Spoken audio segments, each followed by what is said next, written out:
Yes my dear students, आपका second point that means punctuation का जो चला हुआ है मैं डिटेल मैंने पहले बता दी है। बता के क्या करूँ, जो जिन बच्चों की री आई है उनके लिए तो है ही है।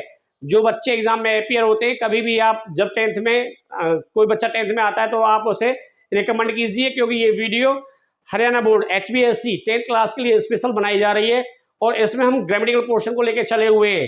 नेक्स्ट हमने पहले कैपिटल लेटर आपको बता दिया है, आपने नहीं देखा है तो आप आई बटन में जाइए और वहां जाकर के कैपिटल लेटर के बारे में समझिए, आप लोग अपना फुल मार्क्स आराम से गेन करेंगे। नेक्स्ट इसमें आता है फुल स्टॉप। तो फुल स्टॉप के लिए बहुत ही अच्छा नियम है, उस नियम को मैं आपको बताता हूँ। वो क्या है, वो ये है कि इंग्लिश में जो आप लोगों ने अगर पढ़ा हो काइंड्स ऑफ सेंटेंसेस, नहीं पढ़ा है तो दूसरे तरीके से बताता हूँ। पहले मैं उन बच्चों के लिए बता देता हूँ जिन्हें बहुत अच्छी तरह से आता है, क्योंकि इसमें जब हम लेते हैं ना काइंड्स ऑफ सेंटेंसेस लेते हैं तो इसमें 2 डिफरेंट काइंड्स के सेंटेंसेस आते हैं। पहले तो हमारा आता है असर्टिव और दूसरा क्या आता है हमारा, यस, वो होता है इंपेरेटिव। तो असर्टिव या इंपेरेटिव सेंटेंस यदि हमारे आ जाए, वहां में बिल्कुल बेधड़क होकर के क्या करना है, केवल और केवल फुल स्टॉप को लगाना है। अब आप सोचेंगे सर आपने तो बोल दिया, लेकिन हमें तो अभी असर्टिव और इंपेरेटिव सेंटेंस की पहचान ही नहीं होती है। आप इतनी जल्दी बोल भी रहे हो, बता भी रहे हो, तो ये कैसे समझ में आ सकता है, आइए समझते हैं। सबसे पहले हम लोग लेते हैं असर्टिव सेंटेंस। तो असर्टिव सेंटेंस में हमने लिया, हमने यहाँ लिखा असर्टिव। असर्टिव दैट मीन्स इसका स्ट्रक्चर क्या होता है वो मैं आपको समझा देता हूँ। इसमें हम लोग सबसे पहले क्या लिखते हैं, सब्जेक्ट, उसके बाद वर्ब आती है, उसके बाद अदर कुछ भी आ जाए, और लास्ट में हमें लगाना होता है, क्या लगाना होता है, फुल स्टॉप। वेरी गुड, यहाँ इसको आप विशेष फोकस करें। अब कहानी आती है कि सर हमें असर्टिव सेंटेंस का स्ट्रक्चर आपने बता दिया, लेकिन हमने तो ना तो टेंसेस ही पढ़े ना सेंटेंसेस पढ़े, हम लोग कैसे कर पाएंगे, वो भी निराश ना हो, वो समझे। आइए मैं इनके लिखता हूँ। सबसे पहले मैंने लिखा, देखिए ये क्या है, ये तो आपको आते होंगे। मैंने लिखा he, she, it, I, we, you, they, ये आपको आ गया। तो ये क्या है, ये मैंने जो भी लिखे ये देखो सब्जेक्ट्स बोलते हैं। क्या बोलते हैं, सब्जेक्ट्स बोलते हैं। क्या बोलते हैं, सब्जेक्ट्स बोलते हैं। बिगिनिंग में से इनमें से कोई एक हो, बिगिनिंग में इनमें से कोई एक हो। दोबारा फिर सुनो, बिगिनिंग में इनमें से कोई एक हो। फिर सुनिए, बिगिनिंग में इनमें से कोई एक हो।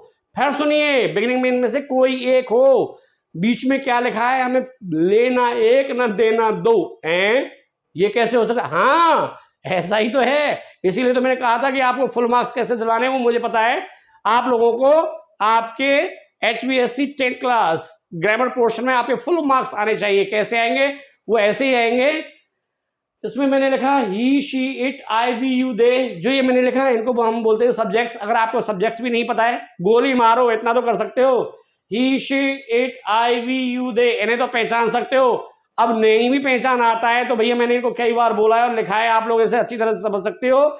इसके बाद क्या आता है, हमें कुछ लेना देना नहीं।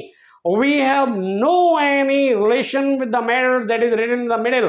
अरे सर आप तो इंग्लिश में बोल के डरा रहे हो। नहीं नहीं, कोई बात नहीं, आइए मैं दोबारा से फिर बता देता हूं आप लोगों को।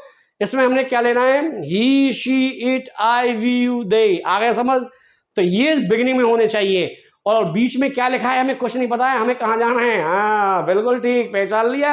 हमको जा करके सबसे एंड में और बस वही छापा मारना है, देख दनादन।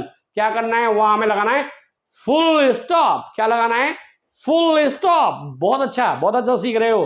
तो अब आप लोगों को लगे सर ये तो बहुत आसान है, इसे तो हम कर सकते हैं। अब आप लोग जब अपना प्रैक्टिस करेंगे उसके बाद आपको प्रॉब्लम आती है तो मुझे आप कमेंट करके भेजेंगे।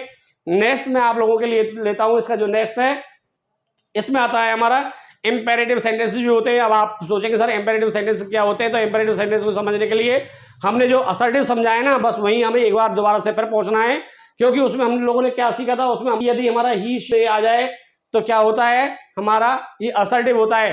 पीछे जाकर के हमें क्या लगाना था, फुल स्टॉप लगाना होता है। लेकिन हमने इसमें क्या करना है, इसके लिए बहुत आसान है, इन्हें भी हटा दो। मतलब अरे इन्हें भी हटा दो, इनमें से एक भी नहीं आना चाहिए। वेरी गुड, फिर क्या आना चाहिए, यदि मान लो कुछ आता है, नेम वगैरह आता है, तो उसे कोमा से अलग कर दिया जाता है। उसकी हमें टेंशन नहीं है। कहां से शुरू होता है, इसको हम वर्ब से शुरू करते हैं। वर्ब क्या होती है नहीं जान सकते, नहीं सीख सकते, कोई बात नहीं है। आइए मैं आपको 2-4 कॉमन वर्ब बता देता हूं। हमने लिखा गो आउट, कम इन, टेल मी, आस्क हर। तो ये मैंने जो वर्ब्स लिखी ना, बिगिनिंग में लिखी है, वर्ब्स ही है। किसी को नहीं पूछना है और ना ही कंफ्यूज होना है। तो क्या करना है, बस फुल स्टॉप सीधा हमें यूज करना है। आप लोगों को फुल स्टॉप के बारे में ये पता लगा। अब नेक्स्ट इसमें जो आता है वो क्या आता है, यहां तक आप अच्छी तरह से कर सकते हो। अब हमें क्या देखना है कि हमारी जो शॉर्ट फॉर्म्स होती हैं, शॉर्ट फॉर्म्स में भी क्या करते हैं हम लोग, बस पॉइंट का यूज करते हैं। बस पॉइंट की तो कहानी है, आपको पता है पॉइंट से बहुत कुछ हो जाता है। जैसे हमने शॉर्ट फॉर्म लिखी, हमने लिखा SHO, तो S के बाद भी डॉट, H के बाद भी डॉट और O के बाद भी डॉट। एक चीज दोबारा से रिपीट करूंगा, वो क्या करूंगा कि मैंने आपको जो पंक्चुएशन में पहला पढ़ाया है, कैपिटल लेटर पढ़ाया है, तो यहाँ आपको डबल, दैट मीन्स ये कैपिटल से भी होने चाहिए और इनके साथ डॉट डॉट डॉट भी होना चाहिए।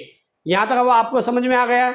दैट मीन्स आपने जो सीखा, अब इसको यदि कोई ऐसा बच्चा देख रहा है जो बहुत ही ज्यादा ब्रिलियंट है, तो उसके लिए क्वेश्चन है जो हमारा ये, जिसे आप बोलते हो फुल स्टॉप, इसको मैं बता देता हूं। एक इसको आप डॉट भी बोलते हो, एक इसको आप पॉइंट भी बोलते हो। अब इसके अलावा इसे क्या बोलते हो, नाम लिख के भेजना, कमेंट कीजिए, कमेंट बॉक्स में भेजिए, मैं आपके आंसर्स चेक करूंगा और आपसे मिलूंगा। इसके बाद फिर वही कहूंगा, ये आप लोगों को मोबाइल नंबर फ्लैश किया गया है, फिर भी कोई प्रॉब्लम रह जाती है एक बार कॉल करें, पूछें, जुड़ें और आप लोग ऑनलाइन क्लास में भी अपनी समस्याओं का समाधान ले सकते हैं। नेक्स्ट क्लास में फिर मिलते हैं, तब तक के लिए थैंक यू वेरी मच।